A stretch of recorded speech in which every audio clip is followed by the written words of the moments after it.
Good, isn't he? Yes. I don't know, but there's a lot that I don't know. I know it's hard to believe, Brother Mayo, but there's a lot. You don't need to be shaking your head, yes. There's a lot that I don't know. You know enough to get that first place trophy for the Bible quiz this year. That's true. Wasn't Exodus Family Count fun? Yes, it was. Showed out, brought 2 first place trophies back to Tennessee this year. Yes, it did. So that is awesome. Yahweh is good. When I walked in the building, I guess maybe this confirms what my wife has already said. When I crossed the threshold, this verse popped into my head.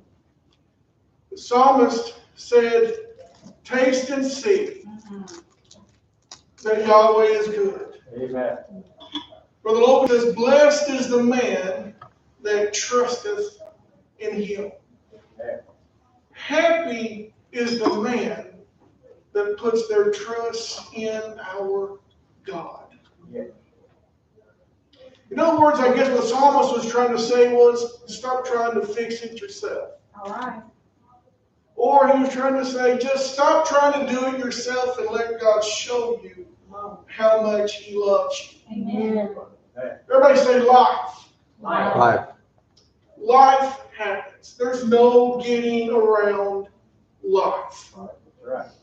Bad things happen to good people. Yes. Yes. No way of getting around that, Brother Logan. It's going to happen. But when life happens, a lot of times what we try to do, Jordan, is fix it ourselves. Yeah. We may not say it out loud, but in our mind, we think, I've got this. And as we attempt to fix it ourselves, a lot of times it gets worse than it was in the beginning. Amen. Because there's things that you and I cannot fix. Right. I'll give you an example. We need to replace a part of flooring in our bathroom. My wife says to me, shouldn't we pay somebody to come do that? And I said, no. Brother Jordan, I watched a lot of YouTube videos. I know how to fix this thing. I can fix this thing. So I think it was on a Labor Day. I go wake up in the morning, go in the bathroom that morning, remove the commode, get all that done, and begin to tear the flooring out. And I can remember looking in that hole, and I got ill. I think I got real white, cold sweat began to drop from my face, and my wife walks in there and she says, "What's wrong?"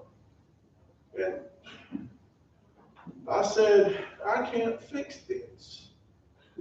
So now I'm left with a big hole in my floor. And everything that I thought I knew had left my mind. And so he said, "What are you going to do?" I said, "I'm going to find somebody who does know how to fix this." So I called a cousin and said, "Can you come to the house?" He said, "Oh, yeah." So he comes to the house, he tells me, he said, "We're going to get this fixed." And he goes, "I love doing this type of stuff. I love fixing things, working on things, projects." So by the end of the day, he had fixed my mess, which would have been so much easier if I just let him fix it to begin with. I wouldn't have been miserable. I wouldn't have been sick. I wouldn't have had an issue if I would have just called and said, "Eric, can you come fix this?" It would have been a whole lot faster and a whole lot easier. Same thing with us in our spiritual walk. If we would just say, "Lord, will you fix this?" All right. Amen. Amen. Because whether you want to admit it or not, he likes fixing messes. Amen. That's right. He loves to fix them. That's what he does. That's why he robed himself in flesh. Amen. That's why he hung on the cross. What was he doing? Brother Mayo, he was fixing messes by sacrificing himself for you and me. Amen. That's what he was doing. So I believe that's what the Lord would like for us to understand is just stop trying to fix it yourself. Right. Doesn't matter how hard that you want to fix it. Doesn't matter how hard that you may be trying to fix it. You, everybody say, I I will never fix it. will never right. All you see, y'all didn't say that, so y'all still think that y'all can fix it. I said Sister Mayo said it. We're never going to fix it. it. Right. All you and I can do is put a Band-Aid on it. Stick our finger in the dot. It's not going to fix it. But I know the fixer Hallelujah. who can fix it. Yes. Amen. And all we have, amen. Amen. Oh, y'all gonna have to talk. Wake up. What time is it? 1? Yeah. Well, y'all should be awake by now. As it is always my plight, I understand, even at Exodus camp, that for some folks, I stand between you and a meal. That's always been where they put me, where the mail was right there. And so so it was, maybe he'll be short. And as I tell the congregation in Paris, I don't have a lot to say today. And as many of them will reply with just smirks and giggles and laughs and say, that's not true.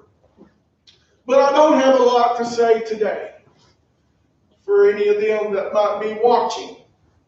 So how about we go after it? Hallelujah.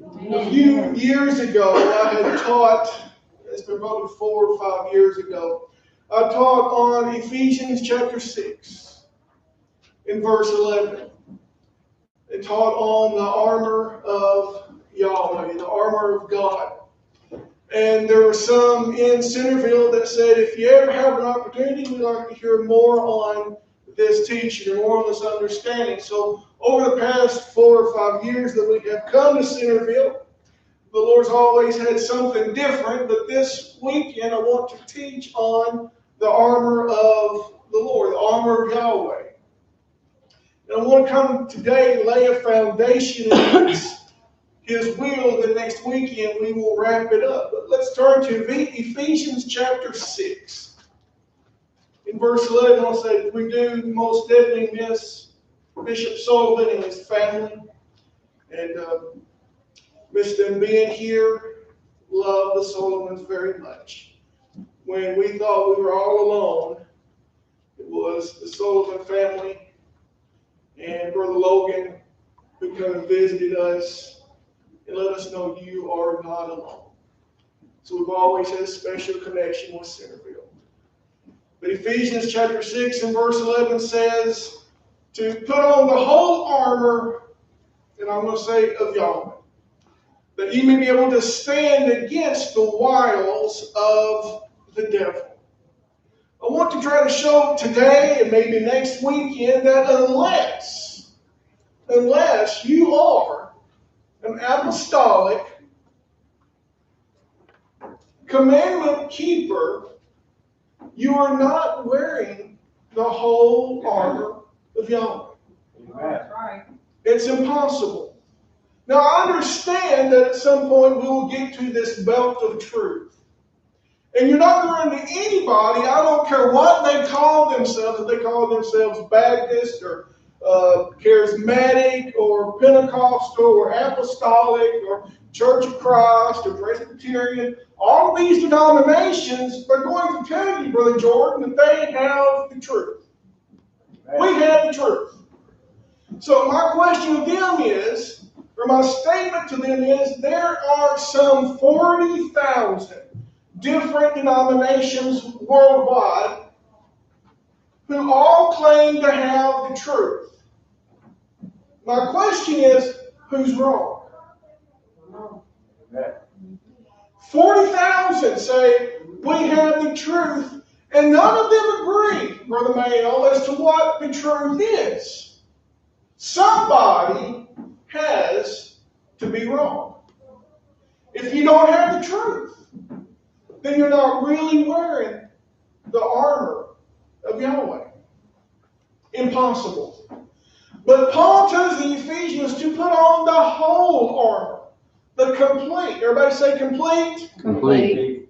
That means it's a hard word to understand. Deep word in the Greek and Hebrew. It means everything. It means put on everything. Whatever the armor contains, you put it on. Can't be missing pieces of the armor. He says that you may be able to stand. This word stand means to hold your place, to stand firm, to be settled. When? And for what reason? Against the wiles of the devil. This word that's wiles in the Greek is where we get our word method. So that you understand, against the methodology, the tricks, the tactics of the adversary, the devil, that slanderer, that false accuser. Would you not agree that that's a reason to put on the whole armor of God? Amen. If for no other reason, to stand against him, be able to stand against the darts that he might throw at you and me. You got to have that armor of God. Amen.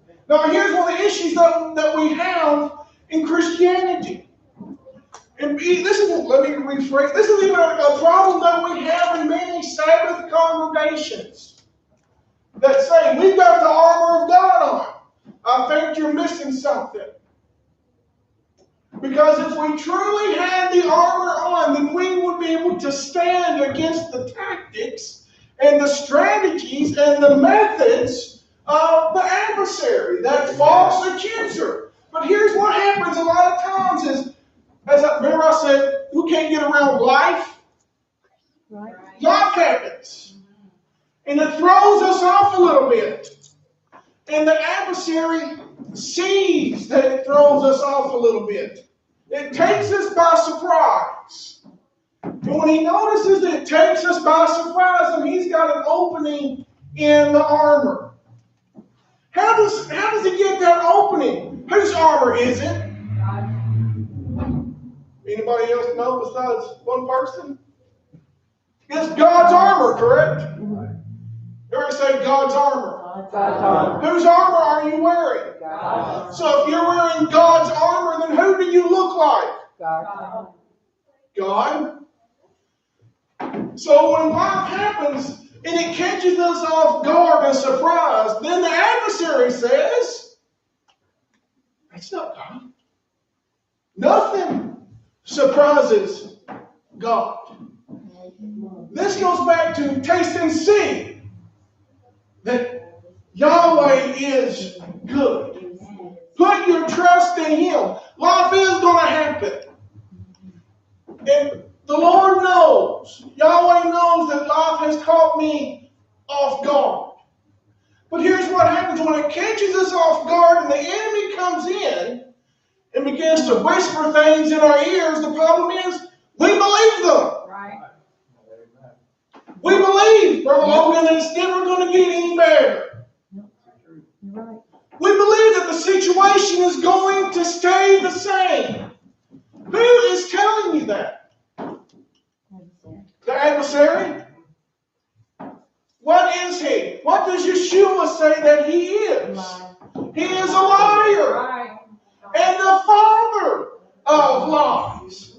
Can he tell you the truth? Absolutely not. So when the adversary says to me and to you, it's always going to be this way, Come on. why do we believe it? Right.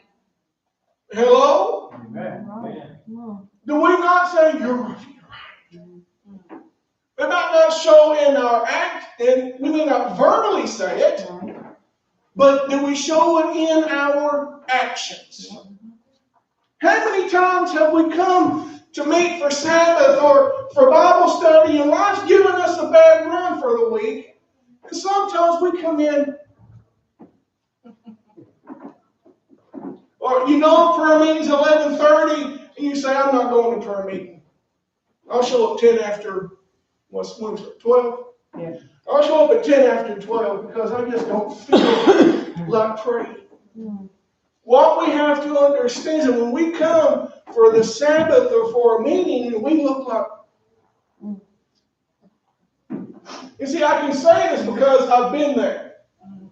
So I say this to you out of experience. I have gone to meetings and been,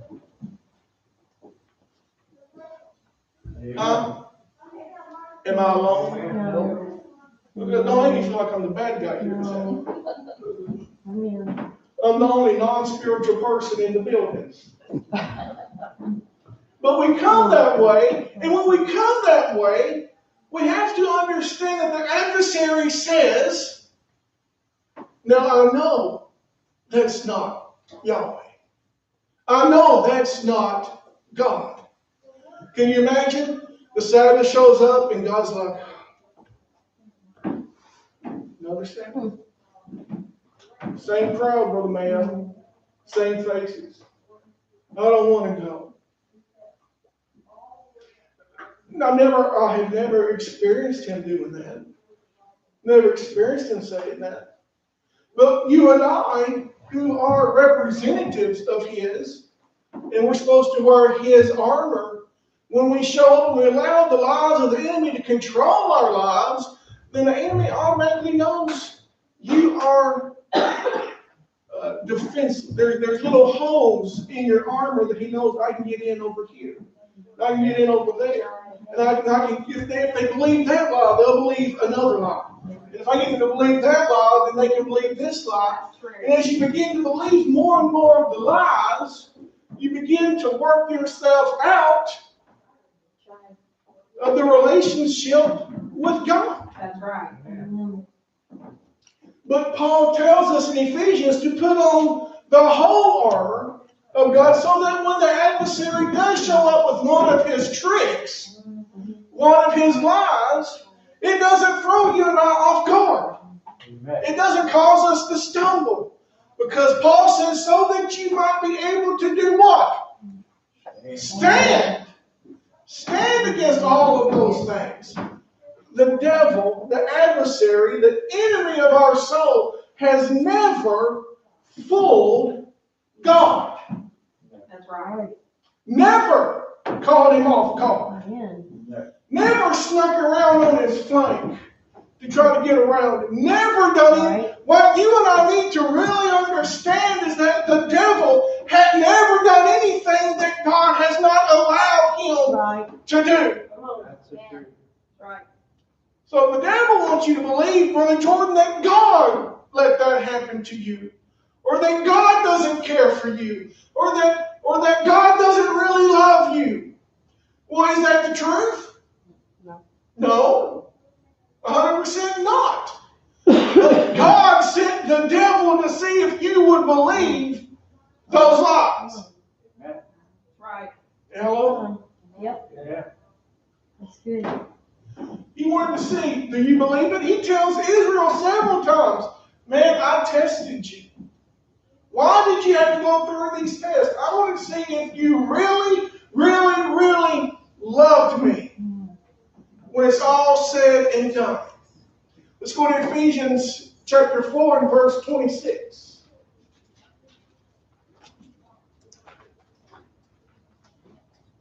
It says, be ye angry and sin not. Let not the sun go down upon your wrath. Verse 27 says this, neither give place to the devil. Don't give place to the devil. Well, this word place means do not allow him to set up housekeeping on your property. Amen. Right. Amen. Don't allow him to come keep you company. It means don't allow him to cross your boundary marker, is what Paul is saying. He says there's some markers that you don't cross. And you don't let the devil cross those markers either. But it primarily means don't allow him to come set up housekeeping on your property. And as I've already said, too often that's exactly what we allow him to do. Yeah. We even tell him, you can have that corner right over there. You know, Brother Logan, if you tell him, if you can stay over here as long as you don't bother me. I'll let you live here. Now, we can all just, not me. Not me, I'll never. Okay, if that's you. If you never let him come and sit beside you in the pew, if you never let him ride to church with you, if you never took them grocery shopping with you, all that, I'm proud of you. I'm not been that good. I even leased out a room for a little while. They said, go ahead and move right in. I went and bought him curtains, sheets, blankets. Can y'all hear me if I put this down? Because I am tripping.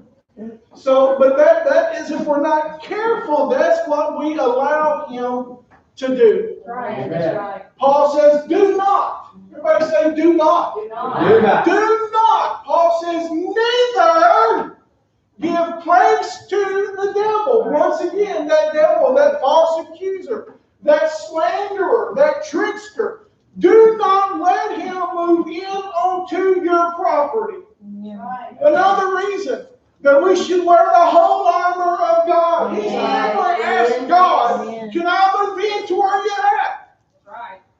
He wants it. Yep. And today, you and I are that real estate. What does Paul say? What know you not that your body Amen. is the dwelling place, that temple of God? And the adversary, the devil, wants what? Your body. He understands if I can have their body, if I can get them to follow my instructions, if they'll do what I desire them to do, then I am in control of their body. I'm in control of them. And so Paul says, don't even let him get a foothold, one little inch into your life. Do not do that. If we go to verse 12 back in Ephesians chapter 6.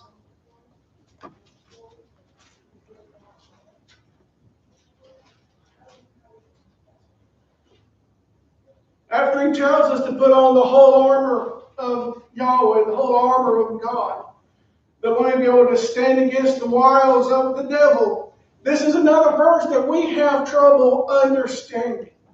Verse 12 says, for we wrestle not against flesh and blood.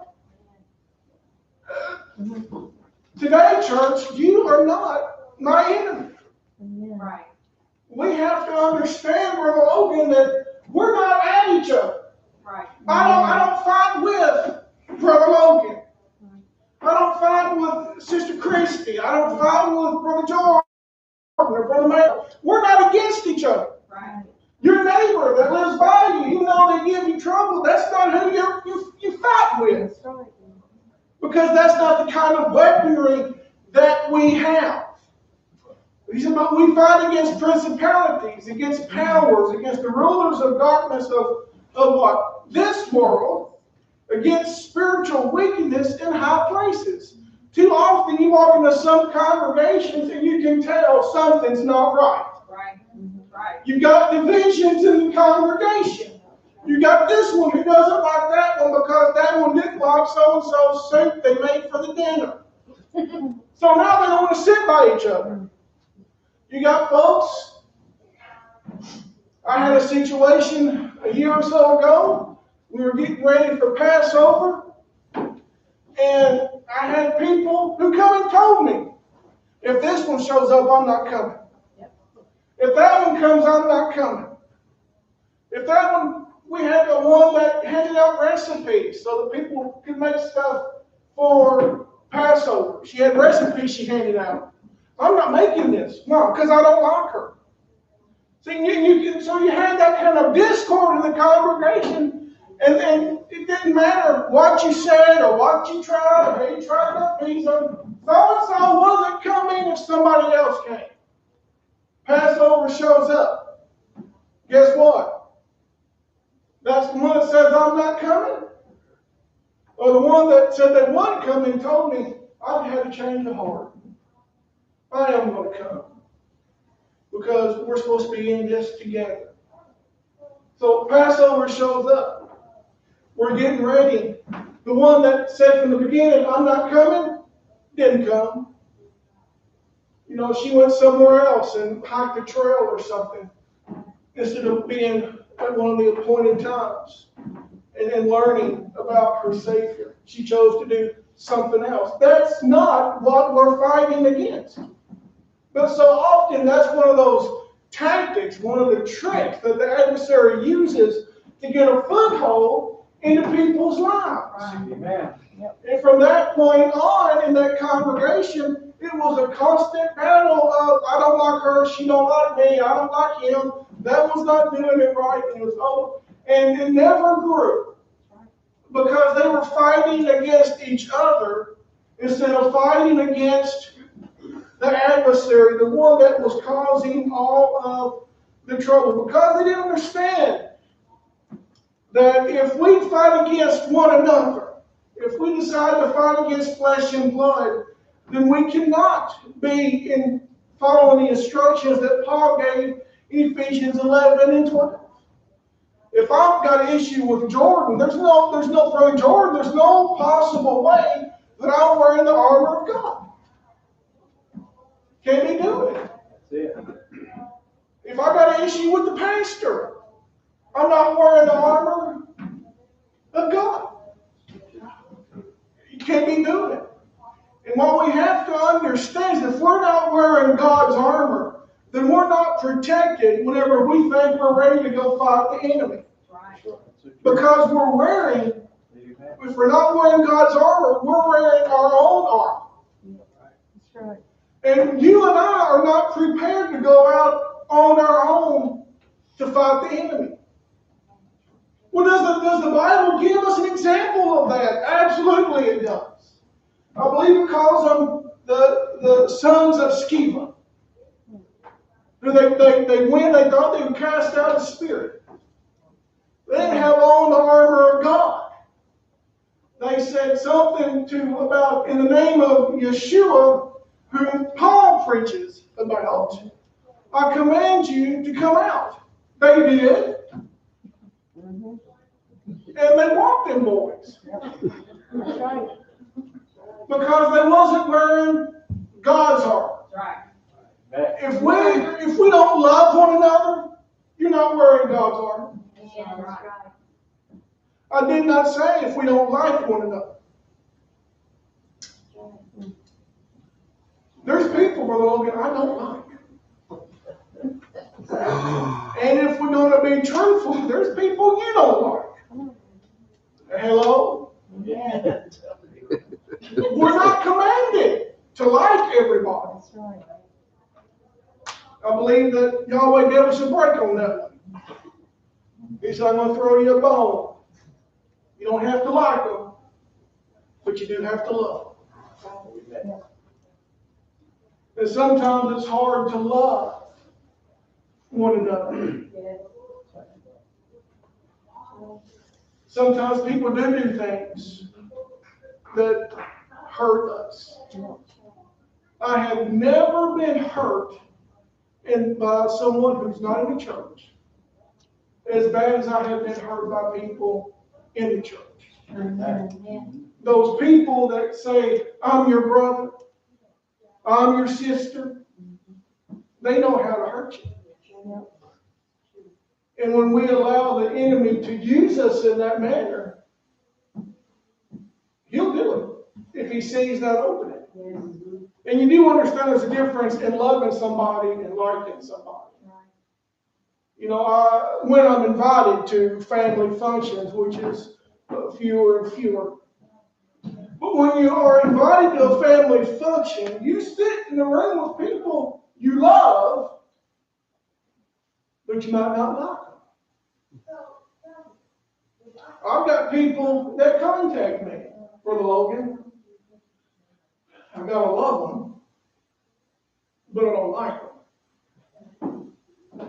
But I'm still wearing, if you love somebody, then you'll sacrifice for them. Right. Whether you love them or like them or not. That's right. If you love somebody, that person that's giving you the hard time, giving you trouble, giving you grief, giving you heartache, whatever you want to call it, if you love them, Come on now. you'll invite them to Sabbath. Hello? That's right. Amen. If you love them, you'll pray for them. Right. Even if you don't like them. That's true. because their soul is more important than if you like them or not. That's right. If you love them, you're going to care for their soul. If you love somebody, even though you don't like them, you will sacrificially give to help them because you love them. That's right. You will not hurt. You will not purposely hurt a person that you love. That's true. Even if you don't like them, you're still concerned for them. That's right. You don't want harm to come their way. Right. So what we have to understand is that we love the sinner. Hello? Amen. We don't like the sin, but we love the sinner. Amen. You may not like what they've done. You might not like the situation that they placed themselves in. But if you're wearing His armor, you're going to love them. That's right. Amen. If you're wearing His armor, you'll do whatever it takes to bring them into the truth. You will cross those lines of division if you love them. Well, why do I say that? Is that not what He did? Right. Amen. Did Sister Lana not say that for God so loved the world that He gave His only begotten Son that what? Whosoever believes in Him should not what? Perish. Should not be destroyed, but should have everlasting life. Was He happy? Did He like the sin? Absolutely not. But He loved the sinner. Yes.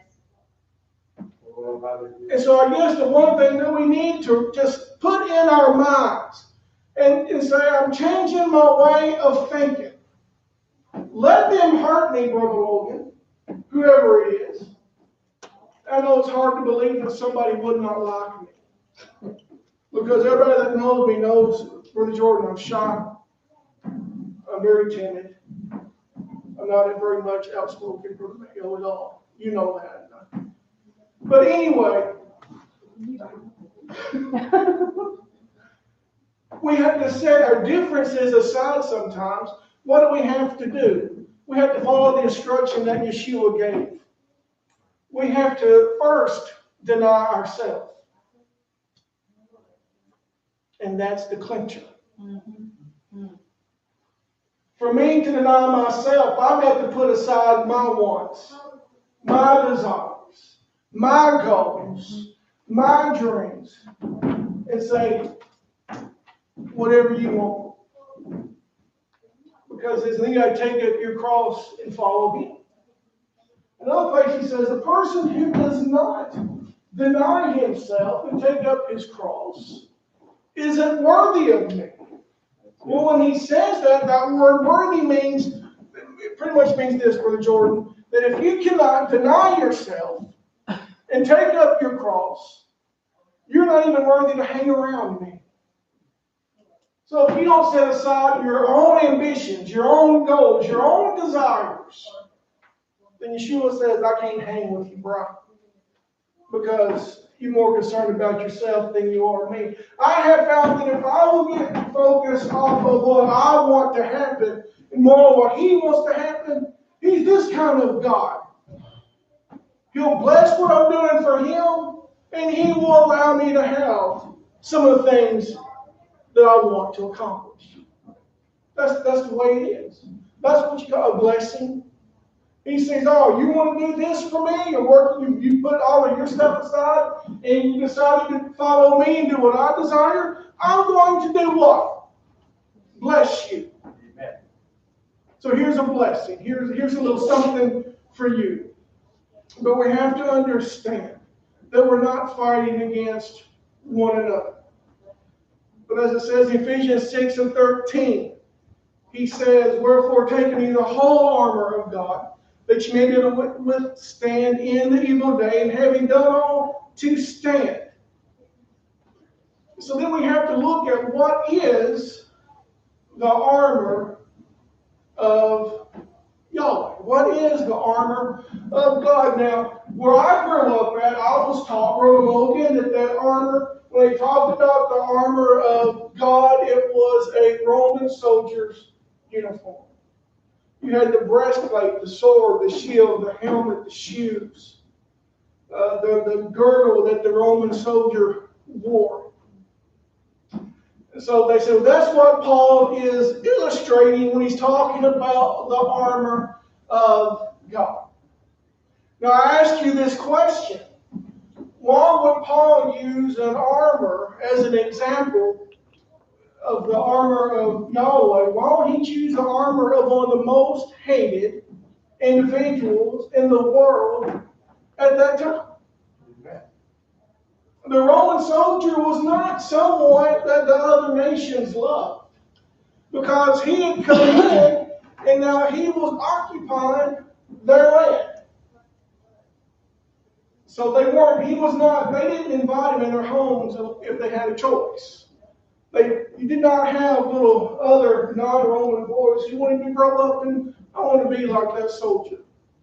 So why would Paul illustrate? And two, Roman soldier was what? He was a sun worshiper. He was a pagan. And so now they tell us that Paul was letting people know that God's armor was the same armor as a pagan Roman soldier.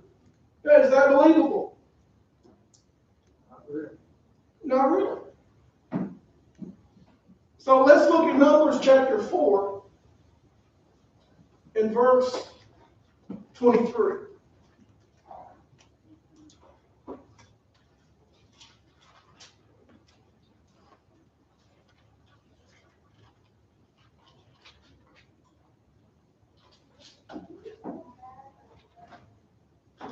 This is what it says. It says, from 30 years old and upward unto 50 years old shalt thou number them, all that enter in to perform the service, to do the work in the tabernacle of the congregation.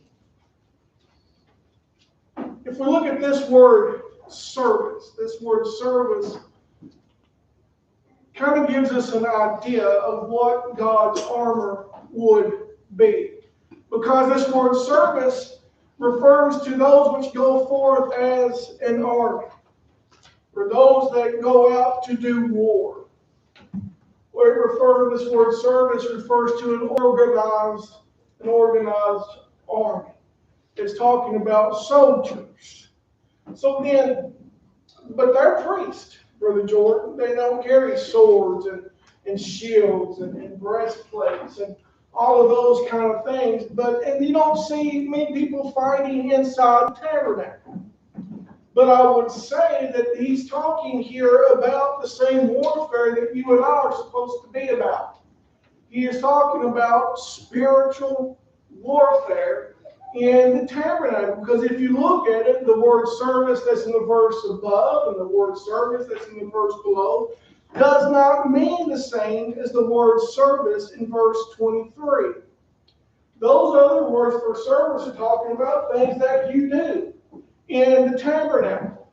But this word for service in verse 23 is referring to more of a spiritual battle. What were they doing in the tabernacle? They were slaughtering animals for what? Sins, trespass offerings, peace offerings, thanksgiving offerings. What is sin? It's not sin. Is that not kind of spiritual warfare? Am I right or am I wrong? When you're dealing with spiritual things in the tabernacle, correct? They're physical actions, but they're fighting the devil. That's right.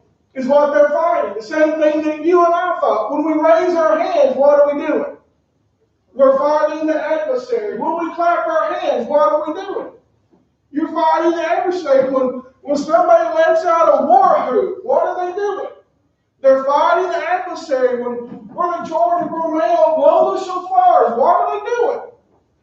It's spiritual warfare. The same things that went on in the tabernacle. So I would say that these garments that Paul is referring to are the priestly garments as your armor of God. Let's look at Exodus 28 and verse 2.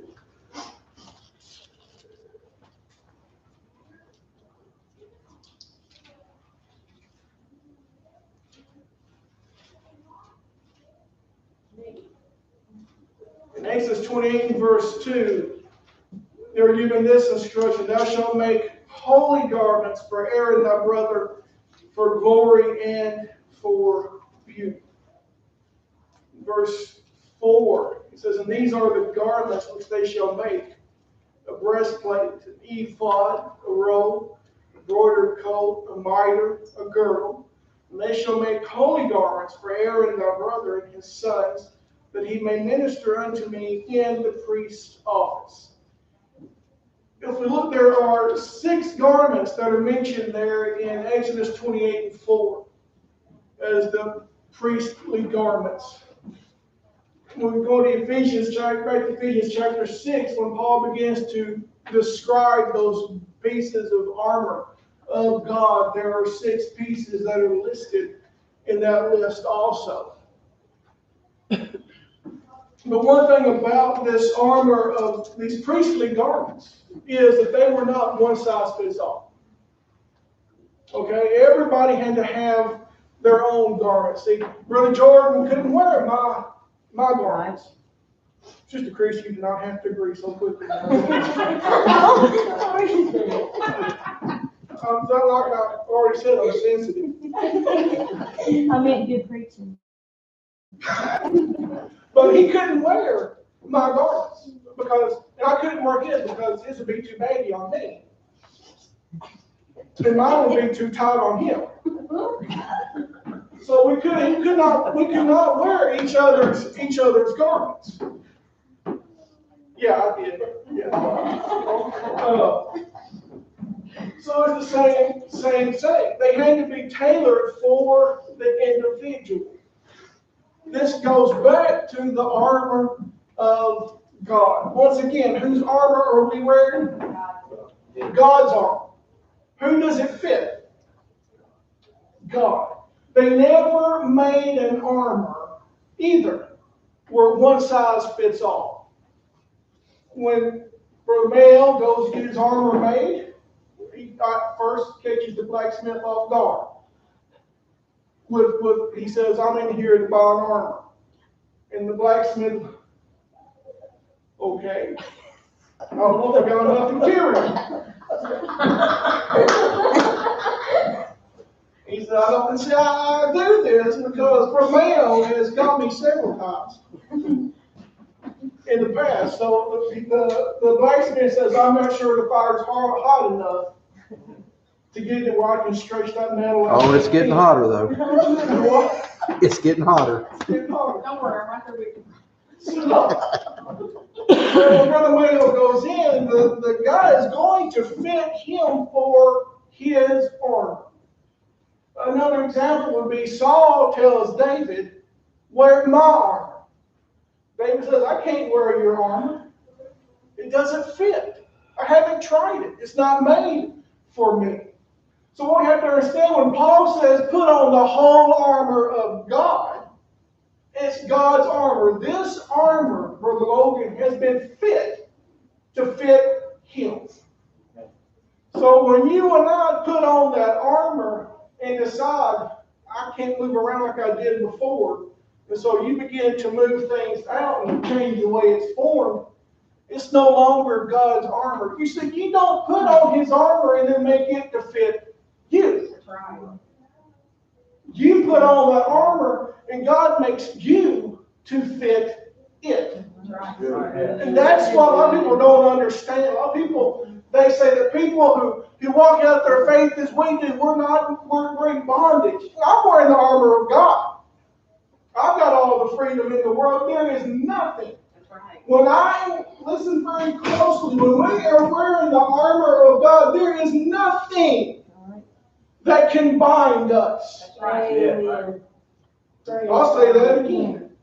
When we wear the armor of God, there is nothing that can bind you and me. Amen. It is impossible. Unless we step out of a godly character and allow it to bind us. That's right. But we need to let that sink in for a minute. Amen. When we begin to act ungodlike, then the adversary knows that's not God. Hello? Amen. This is why I say, and we'll see more of this next week, you cannot not be, number one, you have to be apostolic. No getting around that. You've got to be filled with His Spirit. So let's just say that. You have to be filled with His Spirit. You got to be Spirit filled if you're going to wear His armor. Number two, to wear the whole armor of God, you have to keep His commandments. Amen. There's no getting around it. No matter how people say that's not for us today, when they tell you that, Brother Jordan, that's ungodlike. You're saying that God freed Himself from His law? That's what they're saying. When they say those things aren't for us today. You cannot not keep the Sabbath and wear the armor of God. Can't do it. When you don't keep the Sabbath, that's something that God would never, ever do. God would not disregard the very day that He says, I've set it apart, I've sanctified it for the Lord. He wants to say it's a sign between you and me that we're in a covenant together. Well, people say, Brother Manuel, well, I got the Holy Ghost. Good for you, sweetie. Good for you. I'm proud for you. You got to have the Holy Ghost. My question to you is, are you allowing that Holy Ghost to do what God said that it would do? Right. Hello? Yes. Now listen to me. This might sound a little harsh, and it's intended to. Good.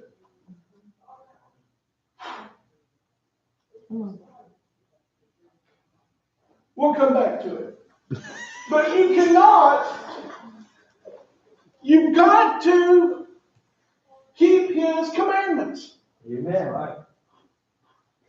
If you don't keep one commandment, you're not wearing His armor. That's right.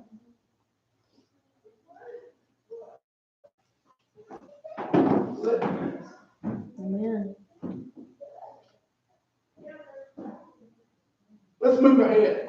Ephesians chapter 6, verse 14, Paul begins to lay out those pieces of the armor. Verse 14 begins after he says in 13, having done on a stand. Verse 14 says, stand therefore, having your loins girt about with, what's the first thing? That's correct, truth. Thank you. Truth. Having your loins girt about with truth, and having on the breastplate of righteousness, and your feet shod with the preparation of the gospel of peace. Above all, taking the shield of faith, wherewith ye shall quench all the fiery darts of the wicked, and take the helmet of salvation and the sword of the Spirit, which is the word of Yahweh.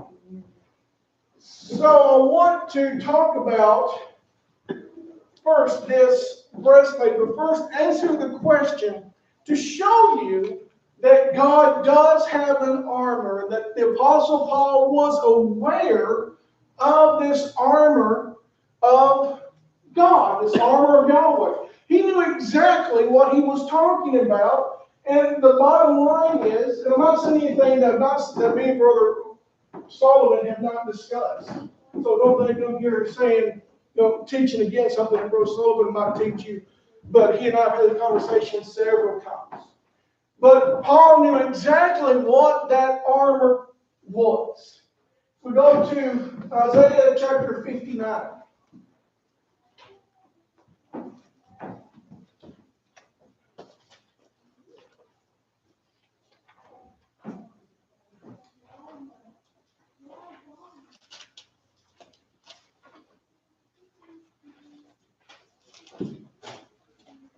in verse 17.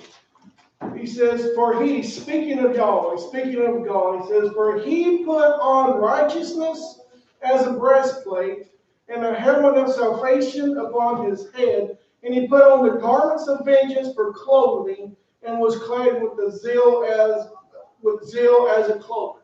So Isaiah is saying that God, Yahweh, put on a breastplate of righteousness. What does Paul tell us to put on? That breastplate of righteousness. Isaiah says that God put on a helmet of salvation. What does Paul instruct us to put on? A helmet of salvation. It's not this Roman soldier uniform that Paul is referencing, but it's the uniform that God himself had designed. So here's why I say that you have to obey those commandments of God to have on his armor. Because Paul and Isaiah both speak of a breastplate of righteousness. When we look at the high priest's garments, Yahweh instructed them to make Aaron a breastplate. The King James is going to say a breastplate of judgment is what he instructed them to make for Aaron. When we look at that breastplate, when you look at the word righteousness, okay, in the Greek, the word righteousness in the Greek means to follow the commandments of God. That's what that word righteousness means, to follow the commandments of God. So it's not mine and your righteousness, it's his righteousness that we're told to put on. When Paul tells us to put on the whole armor of God, that word put on means is to sink into it. When you and I decide to put on that armor, it's going to fit us good. Why, Sister Christy? Because we are coming in line with the commandments of God. We're coming in line with the judgments of God. If you don't follow the commandments of God, the first piece of armor you're not wearing is the breastplate of righteousness. And this is why this is so dangerous. If you're not wearing that breastplate of righteousness, what is now easy for the adversary to get a hold of? Your heart. And if he can get to your heart, then he's got you. Right. Yes. And if the adversary can get you, then he's already won. Because that's what he's after. Yeah. He's after you and me. It is warfare. Warfare. Hello? Amen. If we're not following those commandments, if we're not keeping the Sabbath, if we're not keeping his feast days, if we're not living the way that he's instructed his people to live, we're not wearing his armor. And the adversary knows when he sees us, Sister Mayo, when you walk out, the adversary does not see Sister Mayo when you're wearing the armor of God. The adversary sees God. He knows that's what God is wearing. So is he going to try to get at Sister Mayo? What's Isaiah say? When the enemy comes in like a flood, the Spirit of the Lord lifts up a standard against them. What does the epistle say? What did Yeshua say? Is he the one that says, if thou believest in one God, you do well? Because the demons also believe and do what? Tremble. When a child of God is fully clothed in the armor of God, the adversary is not going to try to get to you. He doesn't want to mess with God. What's he want to mess with? You and me. Correct? So how does he know that when we walk out, what causes him to mess with us? When you and I mess up. But when we make a mistake, when we make an error, as I said earlier, when you and I act ungodlike, then the adversary knows, there they are. That's not God. That's an imposter. What's an imposter? New Testament, King James would use this word. Oh, that's a hypocrite. A hypocrite. The word means actor. So if you are dressed up as somebody, but you're not really them, that makes you what? An imposter. An imposter. So I want you to say to yourself, I'm not a hypocrite. I'm not a hypocrite. I'm not a hypocrite. Although those outside of the building say, well, the reason I don't want to come to church is because the church is full of hypocrites, imposters. Why do they say that? Because there's people inside the building, not inside the church. They're inside the building who are not acting as God would act. Right. And what it's saying is, we could point the finger at Brother Mayo and say, well, that's just our Sunday cousins. They're the ones full of all the hypocrites. But sadly, that's not true. Right. There are people that are in Sabbath today that are hypocrites. Right. They are dressed up like God, but the adversary knows that's not really them. Or another example of how the adversary knows that's not God is you say something that God would never say. You're faced with an issue, life happens, and you say, what am I going to do? God would never look at a situation, Brother Logan, and say, what am I going to do? Never do it. Or when you speak doubt, or when you speak fear, or when you speak uncertainty, then the adversary knows that's somebody dressed up like God, but that's not God. Amen? Amen. So another way that we know that what Paul is referring to is in the Apocrypha, some of those books that Protestants took out of your Bible. And one of those books is called The Wisdom of Solomon. In chapter 5 and verse 18, speaking of Yahweh, speaking of God, he says, he shall put on righteousness as a breastplate. So God wears a breastplate of righteousness. Paul tells us that part of the armor is that breastplate of righteousness. We're to put that on. The priest wore a breastplate of righteousness. And so it goes on and on and on. And I'm not saying, please don't misunderstand what I'm saying. I'm going to mess up.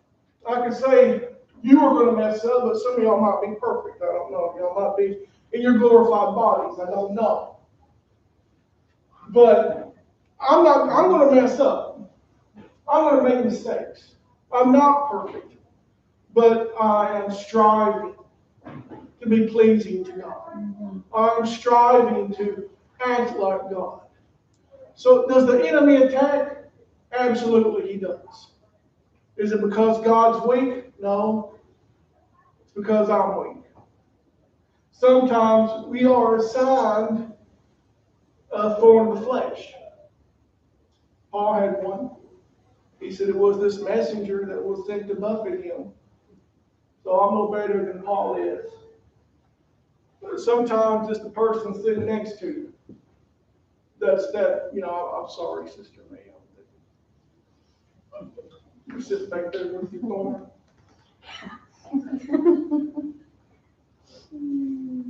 But take concert, Brother Mayo. I heard a song one time that said every rose has a thorn. I don't know if that was applying to you or not, but don't know what I'm playing.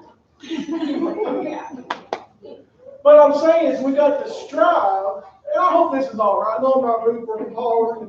Sometimes we do that and get all excited, but someone had asked about this. I want to today just lay that foundation, that this armor that we're struggling to put on is for sure God's armor. It's not the armor of a sun-worshiping soldier. We can't see God wearing garments of a sun-worshiping soldier. It's impossible. We can't see God wearing armor of an individual that did not obey any of his instructions. Yeah. That would make God a fraud if he was dressed up like that. But God is not a fraud. Scripture says that God is not a man that he should lie. Let God be true and what? Every man a lie. So, but it is these priestly garments. Well, how can I say that we should wear these garments? Because in the beginning, it was God's intention that every individual be a priest. In the end, it is God's intention that we should be what? Priests and kings. So the question is asked, well, how would these Ephesians know what the priestly garments look like? Well, the thing is that Paul knew, number one, in what Bible would they have had preached to them? Torah. The Torah. The Hebrew Scriptures. They would have heard what these garments that Aaron wore looked like. They would be very visible in their head, what they would look like. Paul would have described them to them. Their teachers that had seen them would have described them to them. They could have possibly made trips to Jerusalem to see them firsthand. We have to understand that these garments that he said to be made for Aaron were for beauty and for glory. These were garments that kings desired to have. These garments were so splendor that kings wanted those garments, or garments designed as those, because they were more splendor than their own garments. And Paul says that's what you and I are to put on. Not to fight one another, not to find fault with one another, but that we will be able to stand in that evil day. To stand against the methods, the trickery, the deception of the devil, the slanderer, the false accuser. When we begin to accuse each other of this and that, and say this one said this about me and that one said that about me, then we've already allowed the enemy to find a chink in our armor. Amen? So we're going to end today with that. As I said, I hope that was all right. We're not sweating and stomping and everything, but I thought we'd go this direction today for the mail, if you were ready.